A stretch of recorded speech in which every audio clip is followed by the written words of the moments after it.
ñu koy waxee rek dinañu waxtaanee jëmee ci colonie de vacances bi nga xamante ne fas yéene nga ko amal jëmee ko ci les enfants de la diaspora dinañ ci ñëw ci kanam waaye ci fàttali rek ab xibaar bu ñu dàpp démb ci ngoon muy ab fillette de 6 ans qui a été violée foofee sa Louga la lu nu mel amee moom da doon jóge école am di dellu ci këram di ñibbi mu doon fait yu récurrent yoo xamante ne parfois dañ koy nemmeeku ban plaidoyer également ngay lancé ci lu nu mel. waa soxna Safiatou maa ngi lay nuyu. di la ziar donc pour juste def benn rectificatif. du colonie de vacances c'est un camp de découverte culturelle. Voilà mais pour ñëw ci sa question. pour man viol bi am nii. dafa bokk ci kaaw énième viol yi nga xamante ne ñu ngi koy def xale yi. muy lu may déplorer lu may ñaawlu de vive voix. parce que xale dañ ko war a protéger et puis xale dafa bokk ci société bi donc xale bu nekk am nga parent am nga ay waajur am nga ñu la war a mën a aar donc ñu war a gën a mën a bàyyi xel ci xale yi c'est vrai que nag cas bi aw ma ci aperçu bu clair parce que comme bi ma ñëwee ba léegi nag maa ngi nekk ci samay mbiru camp de vacances bi du coup nag aw ma ci les détails mais maa ngi koy ñaawlu daal vraiment. D'accord donc ñu mu doon loo xamante ne ñëpp dañ koy ñaawlu donc nag ñu fàttali thème bi muy camp de vacances et de découverte culturelle pour les enfants de la diaspora loolee nañu nar a waxtaanee alors gannaaw ba ma la bàyyee nga nuyu est-ce que mën nga ñu ñëwal ci initiative bu ni mel. waaw soxna Safiatou en fait camp de vacances et de découverte culturelle bi dañ ko def non pas que pour les enfants de la diaspora dañu boole xale yi diaspora sénégalaise yi boole ci ak xale yi Sénégal ba pare ubbi ci benn pàcc boo xamante ne c'est un volet social muy loo xam ne lu bees la ci wàllum colonie de vacances comme ni nga ko waxee mais comme camp de vacances la donc initiative bi dañ ko def pour que ñu mën a mélanger jaxase xale yi diaspora yi boole xale yi Sénégal ba pare ñu ubbi ci côté social bi nga xam ne dafa am importance parce que pour man tous les enfants méritent de passer de très bonnes vacances. D'accord camp de vacances bi fan lay amee. alors camp de vacances mi ngi amee à Somone. parce que Somone na comme dëkk bu rafet la macha allah. ak seen lagune bi. et puis y a la plage donc voilà milieu boo xamante ne la xale mën na fa épanouir loolu tax ñu choisir ko. donc mi ngi amee du 7 juillet au 3 août. D'accord donc c'est ouvert sur 4 semaines. ñu def ko ñaari pàccu 2 semaines. D'accord beneen laaj bi di lan mooy programme bi. alors programme bi nag programme bu yaatu la. parce que bu ñu nee camp de vacances et de découverte culturelle rek. donc foofu découverte bi day ñëw culture bi day ñëw. parce que dañu gis ne xale diaspora bi dañu am ay jafe-jafe. jafe-jafe yi ñu am mooy miinuñu Sénégal xamuñu Sénégal donc nag dañu bëgg bu ñu ñëwee ñu mën a découvrir seen culture. découvrir seen i cosaan découvrir aada Sénégal xam Sénégal nga xamante ne bu ñu ñibbee am des retours positifs ci Sénégal.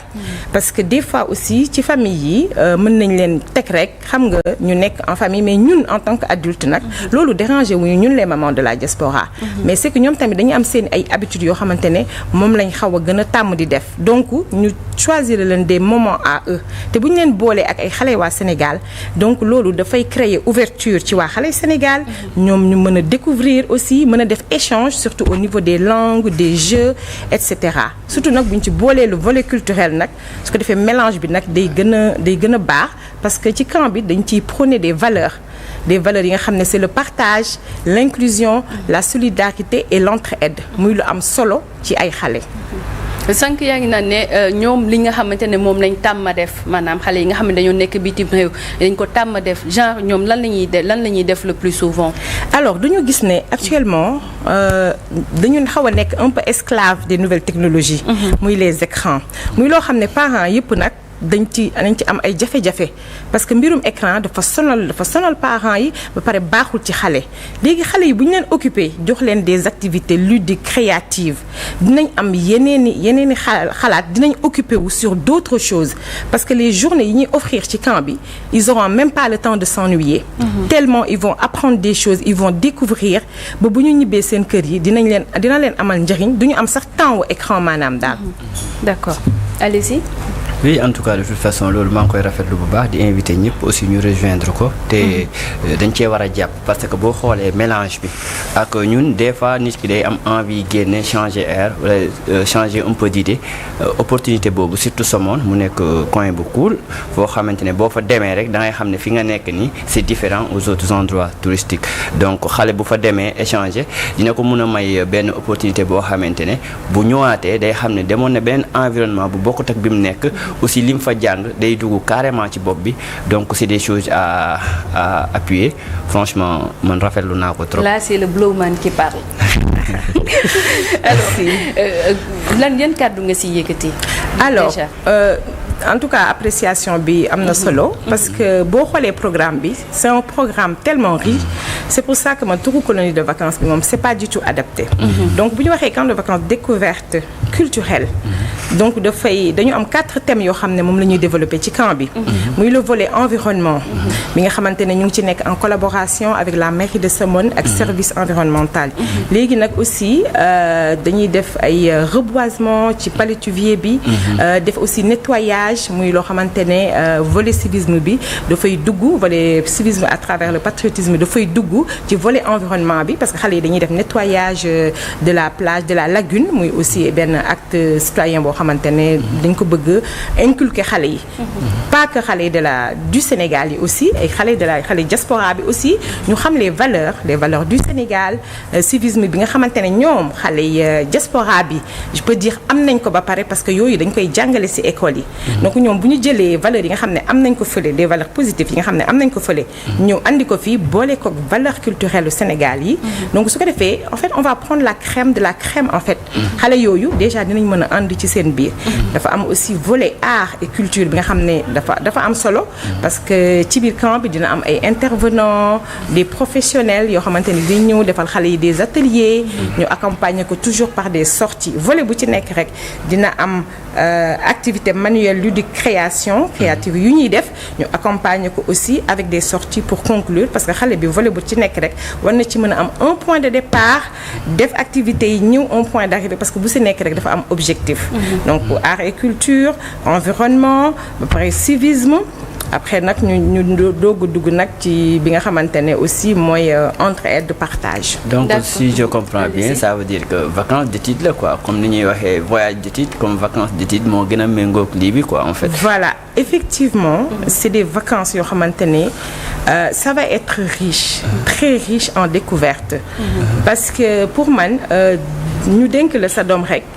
warul mën a tax rek nga bàyyi ko xale bi di def lu ko neex en fait ce sera un encadrement avec des professionnels yoo xamante ne seen xam-xam dafa màcc ci mbirum xale ñu am si vraiment des expériences et puis la santé y est parce que dinañ am coach sportif pour les repas aussi ça va être un chef cuisinier donc maanaam lépp lu xale di soxla parce que camp bi daal c'est vraiment pour répondre aux besoins des enfants ba pare répondre aux attentes des parents. donc Safi pour terminer je pense que ne kon pour ñu gën a jàpp loolu noonu ci seen xel mu nekk benn moment inoubliable ci vacances yooyu noonu man j'aurais préféré que comme exemple mu nekk des semaines sans écran sans ñu laal seen téléphone donc dinañ mën a rappeler wu bu ñu ñibbee semaine bi ma toogee sans téléphone de di ma jàng kon duñ ko fàtte quoi. effectivement ça fait partie dans le programme. des journées smart. comme xam nañ ne nag xale dañ ne de 0 à 3 ans interdiction totale d'écran mais camp bi nag comme c'est réservé aux enfants de 6 ans à 16 ans ñun ñëpp xam nañ ne c'est un besoin les écrans mais on va utiliser les écrans de façon de vraiment de manière utile. parce que xale yi am nañ ay programmes yoo xam ne dinañ def des recherches sur internet. donc là dans ce cas-là ils auront besoin peut-être un petit moment mais de travail.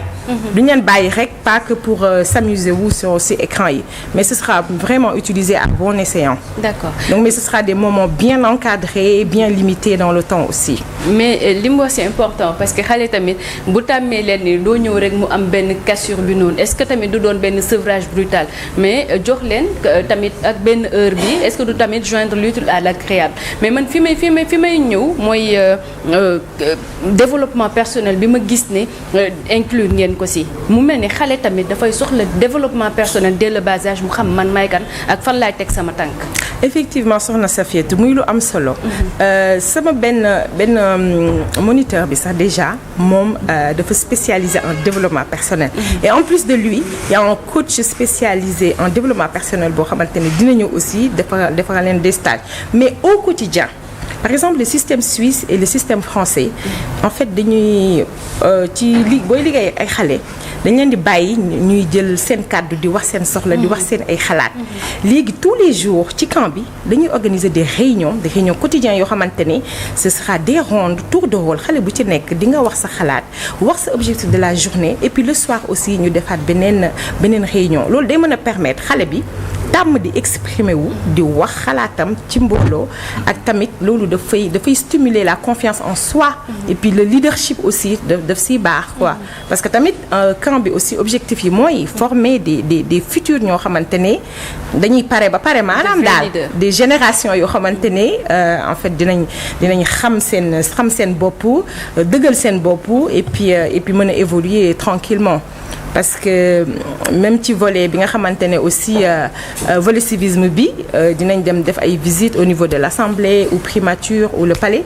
donc loolu dafay stimuler aussi seen leadership et puis ñu xam aussi jàngal leen sax aussi hymne national Sénégal yi nga xamante ne duñ ko jàng ci bitim réew et puis institutions yi ñuy dem di visiter incontournable Gorée pour la culture musée civilisation donc yooyu yëpp buñ ko boolee xale bi dina am ay bagages dina am plein de choses yoo xamante ne dina ko yóbbaale këram et puis année prochaine ñu duggaat ci yeneen thèmes yu bees. nga ñëwal ñu ci activité ludique yi nga xamante ne tamit dinañ ko am ak cognitive yi.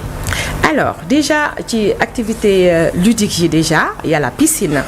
donc xam nañ ne xale et puis période tàngaay lañ nekk donc xale yi dañuy soxla rafraîchir donc il y a la piscine mais la piscine sécurisée mais vraiment 100% parce que bu ñuy wax xale.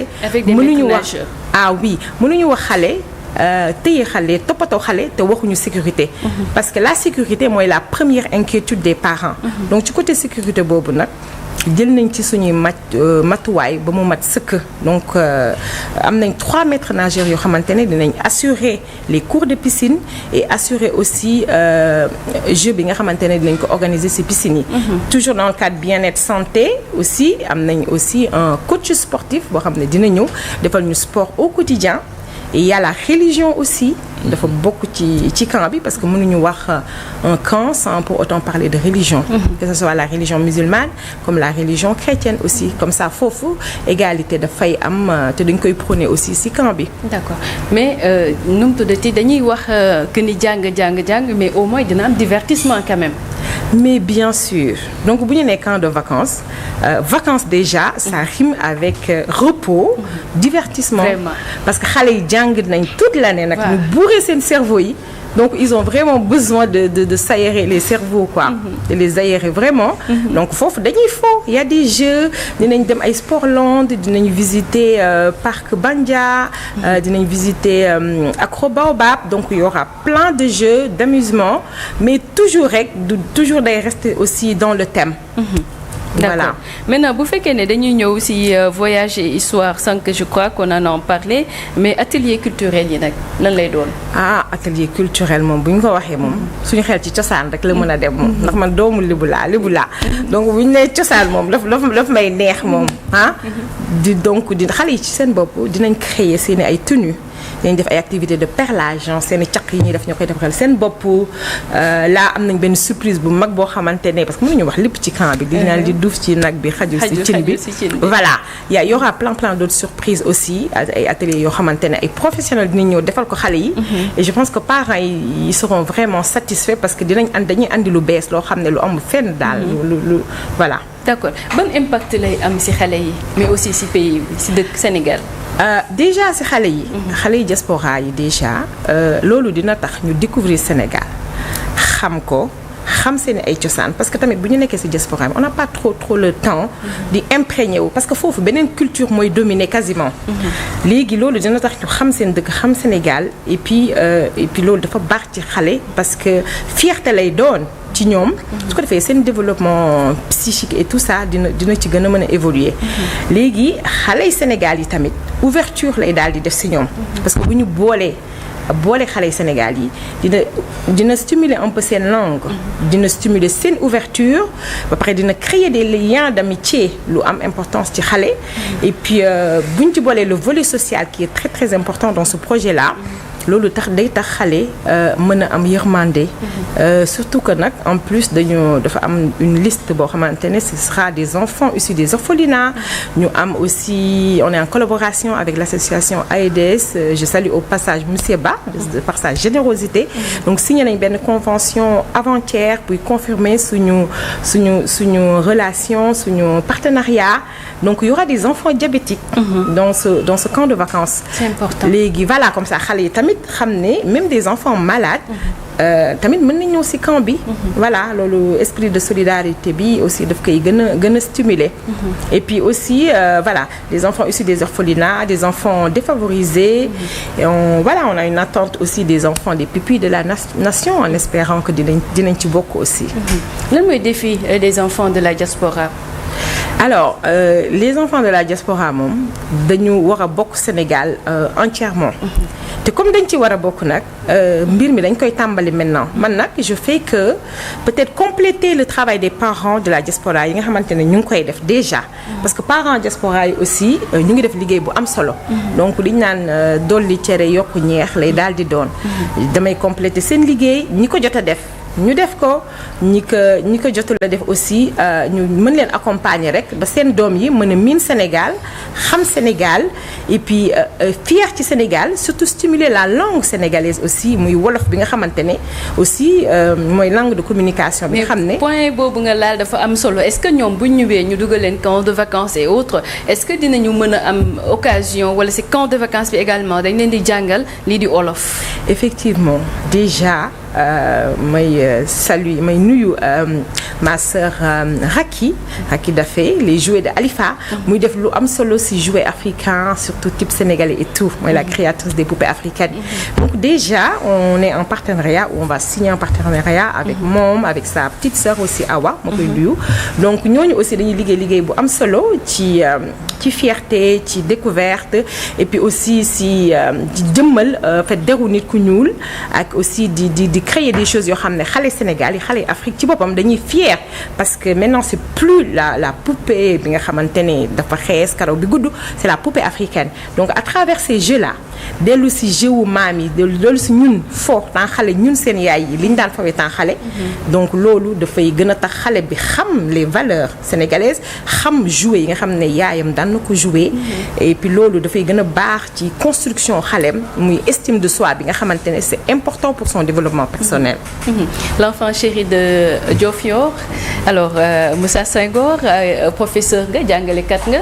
donc certainement xam nga ban njeexital la colonie de vacances wala même buñ changé appellation bi dindi colonie de vacances def camp de vacances ba léegi parfois on peut dire que ni parfois benn la mais ba léegi rek lu mu si mënti doon ban njeexital lay am si xale bi.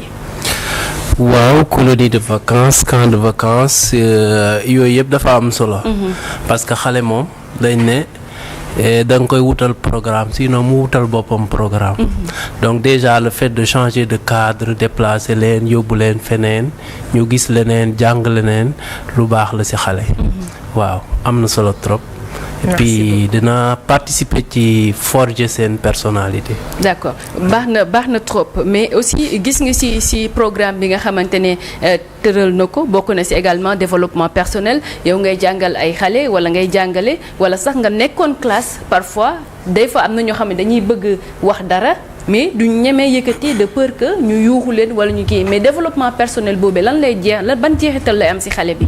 voilà xam nga yar nit dafa metti te déjà parfois li ñuy jàppee yar bu baax en tout cas du yar bu baax mooy xale bi lépp lu mu laal bàyyil demal fii jógal fii. loolu dafa bokk ci ñun mais dafa bokk ci li nga xamante ne dañuy jàpp ne yar la mais en fait dafay gën a diigal xale bi. parce que déjà xale loo ko wax rek gëm na ko boo ko ne yow ku baax nga gëm na ne moom dafa baax. boo ko ne da nga dof moom jàpp na ne da nga daa dof te bu moytuwul dana impacter ci éducation. moo tax développement personnel boobu noonu nga wax c'est très important xale li nga koy wax rek loolu lay jàpp loolu lay màggaale. boo ko nee da ngaa yéwén lay màggaale parce que gëm na ni moom dafa yéen day bëgg maye bëgg joxe bëgg partager nga gëmloo ko boppam tamit bu gëmee boppam rek day doon citoyen bu responsable. mais dès l'instant yaa ngi koy wutal ay restrictions di ko limiter di ko tere finalement day dem ba jàpp ne moom daal il ne doit pas être utile à la société. et léegi yow jàngal nga ko entraîner ko déjà à la paresse moo tax développement personnel. boobu am na solo psychopédagogie également dafa am solo mais naka nga gisee programme bi ak lan moo la ci gën a marqué. bon programme bi mu wax am na solo déjà ci tënk rek comme ni mu ko waxee mooy déjà boo xale bi bu comment dirais-je tàmmee tëju ci 4 murs xool télé manipuler tablette manipuler téléphone nga yóbbu ko ci beneen cadre déjà. jeexital bi ci moom baax na mais le fait que mu ñu koy jàngal yeneen muy créer dina yokk responsabilité am xëy na mësul créer dara. wax na sànq ne dañuy defar ay càq defar kii art plastique tout ça loolu daal lu am solo la loolu bokk na ci li ma gën a neex ci programme. ñu ngi fi également ak invité kàngam moom ak kàngam ñu nar a waxtaanee lu jëm ci wàllum TIC muy Ousmane Sarr alors Ousmane gis nga Mame Coumba li nga xamante ne exposé na ko fi jëmee ko ci wàllum camp de vacances bi nga xamante ne bëgg na ko andil jëmee ko ci xale yi dégg nga sànq ba léegi li mu fi wax yan kàddu nga ci yëkkati. Voilà juste pour dire que ne lu am solo la parce que dafa am lu ma ci intéressé surtout dafa wax culture au moment où ñi nekk ci biir réew mi sax des fois dañuy jànkonte ak benn acculturation bu doy waar rawatina ki génn donc jël ñooñu nekk ci diaspora bi indiwaat leen ñu dem à la base pour xam dëgg-dëgg ñoom ñooy ñan donc je pense que loolu lu am solo la et mënuñoo jox africain bi mënul impressionner les occidentaux lu dul ci seen culture parce que bu dee développement ñee am na fu ñu toll donc li ñu leen mën a apporter rek lu leen yéem mooy le sacré et le sacré mënuñ ko jëlee ci lu dul ci suñu culture donc ñu jël ñu nekk ci diaspora bi indiwaat leen pour ñu xam ñoom ñooy ñan je pense que loolu lu am solo la macha allah. Mame Coumba. waaw merci beaucoup muy lu am solo ci encouragement yi ni ngeen apprécier aussi suñu programme bi ma rebondir rek si la di sama naataangoo bi wax léegi.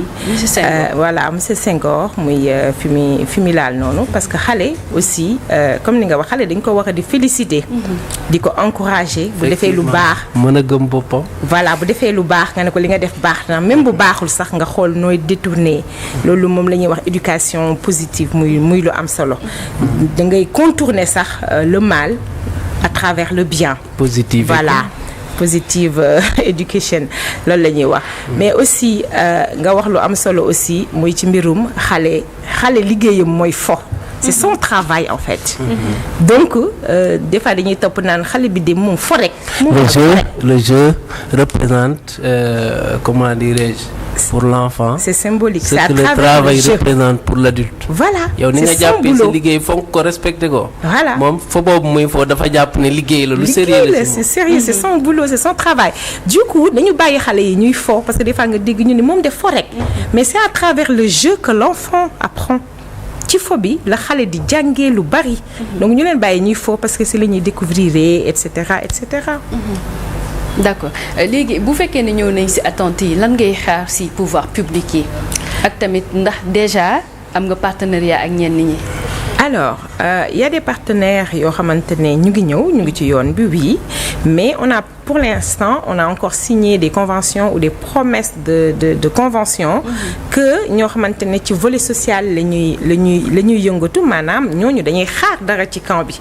Maintenant ci pouvoir public yi on a déjà commencé à faire des démarches ñu ngi xaar les pupilles de la nation au passage may saluer ma sœur Fatima Mbeng. Aussi on a des attentes où ñu ngi xaar les réponses aussi de Jamila petite enfance aussi j'espère que dina réagir.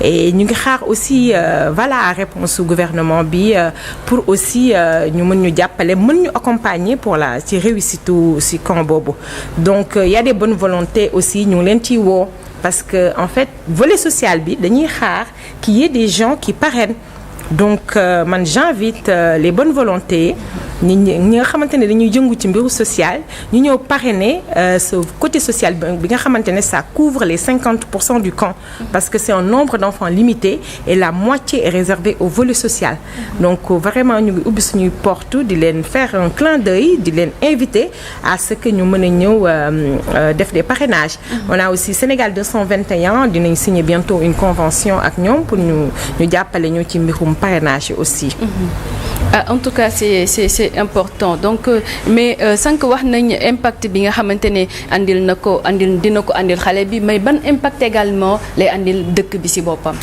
Alors dëkk bi en fait dinañ am on va gagner plus en largeur ci ay xale yoo xamante ne une génération future boo xamante ne dañ leen di préparer à bas âge parce que xale bu am 6 ans déjà nga mën ko jàngal civisme mu xam les valeurs les bonnes valeurs yi nga xam ne dañ koy prôner ci camp bi mu xam aussi cosaanam gën a découvrir en fait on prépare une génération boo xamante ne bés bu ñu fi paree duñ fi nekkati di wax ay problème éducation duñ fi wax ay problème civisme bi nga xam ne dañ koy jànkonteel actuellement donc man mon objectif c'est ça c'est vraiment de préparer une future génération boo xamante ne ce sera mais des vrais Sénégalais quoi yoo xam ne dinañ gëm seen dëkk bëgg seen dëkk fonk seen dëkk. D'accord yow déjà instant bi lan ngay gis ban constat nga gis ci jeunes yi. La jeunesse man c'est surtout plutôt la motivation. Du nekk critique nag mais pour man c'est juste une forme d'éducation ou des habitudes mais yooyu yëpp je pense qu'avec le temps ça va changer parce que le monde évolue te je pense que jeunesse bi dynamique nañ am nañ ouverture donc il y a beaucoup de choses positives yu ñu am na des choses yoo xam ne aussi war nañ ko mën a améliorer mais j'ai espoir j'ai confiance à la jeunesse sénégalaise et je pense que dinañ gën a évoluer gën a am ouverture gën a yëngatu aussi surtout quoi parce que je pense que c'est une jeunesse très très curieuse aussi et assoiffée de connaissances. Mais voyage yi fële rek lay doon somon rek lay doon wax nga ne dinañ dem assemblée nationale à part assemblée nationale dinañ dem fan. Alors il y a les visites des institutions. dinañ dem Gorée. parce que mënuñu wax cosaan culture histoire et que duñu dem Gorée c'est l'incontournable en plus de xale yi dañu war a xam ces histoires yi nga xamante ne xale yi diaspora bi surtout l'histoire de l'esclavage parce que en fait malheureusement c'est une histoire boo xam ne da leen concerner. Mais duñ leen ko enseigner là-bas malheureusement. Donc ce sera une occasion ñu enseigner leen ko ñu jàngal leen ko. Mais pourquoi pas yow lébu nga jàngal leen ñoom maam Kumba Bang. ñoom Maama Ngéej maanaam les yenn rabu dëkk yi ñoom Maam Njare bu ko defee xale yi xam ne au-delà de ça également am na ñii mais on a également nos guides religieux on a également nos guides les chefs coutumiers et autres nga xamante ne ñii ci suñu aada ci suñu cosaan lañ bokk. Mais bien sûr loolu yëpp ci programme bi la bokk. D'accord yooyu yëpp mu ngi ci biir programme bi fàttewuñu lenn non zéro. ñoom la Diop ñoom Albouri Ndiaye ñoom Mbégane Ndour sama maam ñëpp ci biir xale yi dinañ xam xale bu ci nekk sa lignée maanaam dinañ la ko tracel waxal la ko te espérer nañ xale bu si nekk boo ñibbee mën a tagg sa bopp nag dem ba say juróom-ñaari maam. yow mën nga tagg sa bopp. non dinaa ko jàng. yow léegi mënoo tagg sa bopp bëgg xale yi tagg seen bopp. mais man damay jàngale ci camp bi en fait. damay jàngale y a des choses yoo xam ne xam nga même adulte on apprend tous les jours. Bien sûr te xale yi sax des fois li ñuy jàngal. léegi bi mooy première édition bi. voilà c'est la première édition. donc on espère que dinañ ko defaat à chaque fois avec des thèmes léegi yow différents. première édition bi bu passé boo ñëwaatee fii na nga mën a tagg sa bopp. incha allah dinaa ko jàng par cœur. loolu dama booleeg yow. non man dañ may tagg mais man je sais pas comment le faire. simplicité zéro. waaw boo amee ku la tagg des fois xam nga. d'accord ba bàyyi la nga tàggatoo nga ñëwaale wala professeur daa am loo si yokkaale. bon xanaa di leen féliciter rek ci initiative bi. ndaxte suñu président poète da doon wax ne enracinement et ouverture. ñoom ils sont déjà ouverts au reste du monde parce que fële lañ nekk. mais nag waruñu fàtte fi ñu dëkk. donc yi muy wax nii da cee baax. waaw loolu am na ci solo trop. am na si solo c'est important lan ngay wax ci citation boobu. bon en fait ça couvre tout. bien sûr. En résumé ce camp-là c'est vraiment un camp d'enracinement et d'ouverture. Ça résume tout. Vraiment. D'ailleurs, on a prévu même d'aller faire une visite à Joal aussi. C'est tout près de Comme Diofior, na ngeen ñëw Diofior. Ah, voilà, merci pour cette invité nañ leen ci centenaire bi. Ça nous fera plaisir, Inch'Allah. D'accord léegi dernier message booy lancer rek à l'endroit des pouvoirs publics nga ñëwaale benn récap rek ci kii bi nga tëjaale foofu ma bàyyi la nga tàggatoo. Voilà, donc je fais appel au gouvernement, je fais appel aux ministres. Quand je dis gouvernement, il y a les ministres. Je fais appel au DG ñi nga xamante ne voilà ministère de la famille, solidarité, ministère de l'éducation ñoom ñi nga xam ne en fait ce camp les concerne directement. Parce que mbirum xale la ñuy wax maa ngi leen ci invité on a déjà commencé des démarches peut-être que juste ñu réagir yëngatu ñu mën a liggéey ensemble mën a collaborer parce que là c'est l'intérêt de tout le monde voilà parce que gis naa ne suñu gouvernement suñu président de la République Bassirou Diomaye Diakhar Faye ak suñu premier ministre Ousmane Sonko ci loolu la ñuy prôner donc ñun tamit dañu ñëw rek apporter suñu pierre à l'édifice ñëw aussi présenter suñuy compétences aussi offre de compétences la voilà parce que man ci xale laa liggéey pendant 17 ans moom laa xam c'est mon expérience donc je viens apporter ce que je sais faire comme ça rek ñu ànd liggéey Sénégal rek loolu mooy suñu rôle quoi. D'accord ku leen bëgg a jot pour bëgg inscrire doomam nan lay def ak nga joxe waale numéro rek nga tàggatoo waale. Voilà alors il y a mon numéro de téléphone bi am WhatsApp bi c'est un numéro français donc c'est le 0033 6 66 64 26 63 sinon am nañ une page Facebook Cosaan Kids seulement le cosaan ça s'écrit en wolof. comme dañ ne ci wolof la ñuy dem ak mbirum cosaan rek nañ ci dem ba jeex daal même l'écriture c'est cosaan avec COSAAN voilà donc des fois nag en phonétique day mel ni kosaan mais ça se lit cosaan parce que binduñu ko en phonétique moo tax voilà donc il y a la page Facebook Facebook ku ci dugg il y a le lien d'inscription pour parents yi nga xamante ne aussi dañuy fayal seen bopp aussi semaines yi defal nañ leen ko des semaines yoo xamante ne vraiment le service est vraiment moo gën a ëpp en fait ce qui paye donc comme ça ñu mën ci mën a profiter bu baax bon cherul ça dépend nu ñu koy apprécier on va dire ça par rapport au service cherul parce que xale boo xamante ne il aura des très belles journées dina kaf dina xee dina lekk dina def sport dina tàggat yaramam maanaam daal cocktail kii bi en fait le pacte est tellement packaging bi ñuy proposer c'est tellement intéressant boo ko doon évaluer au prix c'est vraiment le double du prix. D'accord. Donc et puis c'est pas quelque chose qu'on fait pour gagner de l'argent. D'accord. Du tout. D'accord. Donc moi je le fais par plaisir ma lay gërëm di la remercier di la sant ci invitation bi merci à sama naataangoo yi yëpp. mais amul beneen numéro Sénégal bu ñu leen mën a jotee. Si am naa numéro Sénégal bi mais sincèrement je connais pas mon numéro du Sénégal. donc ñu dem ci page Facebook bi donc noonee nag la ñuy jaaree tàggatoo ak kii di Mame Coumba ñu koy sant di koy gërëm muy amal ab camp de vacances pour les enfants de la diaspora mais terewul xale yu Sénégal également ci la ñu bokk ñu koy sant di koy gërëm alors ñu dem nag xooli ji suñu publicité te dellu ci plateau bi.